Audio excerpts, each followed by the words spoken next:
the next thing, let's go back here, is non-compliance and what to expect if you drop the ball. Just wanted to give everybody a heads up on what our process is for handling issues of non-compliance. So the balls that should never be dropped are the following. So signing your annual agreement in MyCE, super easy. You log into your MyCE or MyCE account and then you hit agree and that's it, like pretty easy. The next one is completing the new instructor onboarding before the first year you teach or the first semester you teach. So before you teach a concurrent enrollment class, for the first time, you have to have completed that onboarding training. So that's the other thing. The next one is completing the SLCC curriculum training before you teach. So before you teach a college class, you have to have received training on the curriculum for that class. The next one that should never be dropped is giving your faculty liaison access to your Canvas course through MyCE. So we'll be working on that over the next month or so, trying to get that, make sure we've got that working.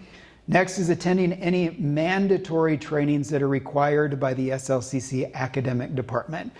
Next one is responding to your faculty liaison in a timely fashion and then facilitating classroom visits.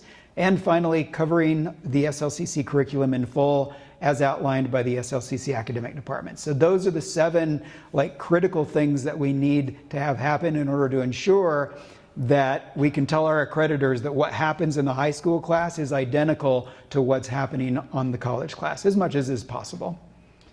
So if you drop the ball, then what happens? So first of all, you would receive probably up to 3 friendly reminders, depending on the nature of the problem. I mean, if a liaison goes in your class and you haven't taught any of the college's curriculum for like a month or so, then it'll be a little more, we'll have to move a little quicker on getting that one corrected.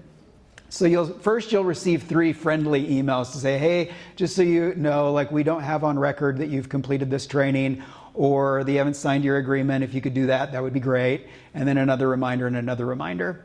If we get no response on those 3 reminders, then at that point we include your administration, because we don't know if we have a bad email address, if you're just not getting it, or if you're just ignoring it. Hopefully most teachers are not just ignoring it. But it goes to the administration afterwards. On the 3rd step, you'd be given a timeline for improvement with consequences for not completing those tasks. And then if satisfactory changes have not been made at the end of that timeline, then at that point we would cancel your current or future classes, just depending on the circumstances. So if it's something we catch early on and it's very significant, we may have to cancel the class and drop the students. On the other hand, if this is something that's been going on and we catch it at the end, and then we'll let you teach out your class, but then we would cancel the future ones.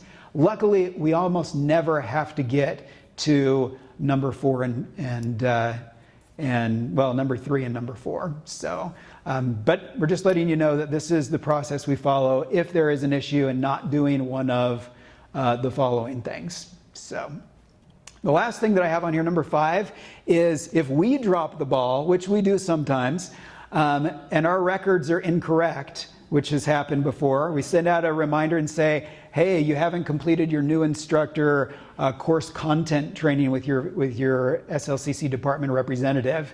And you're like, no, I just met with my faculty liaison last week and we did this. I've done my training. Then just let us know that happened, and then we'll go correct our records to make sure that you're not on that list anymore. So yeah, and that's it for non-compliance.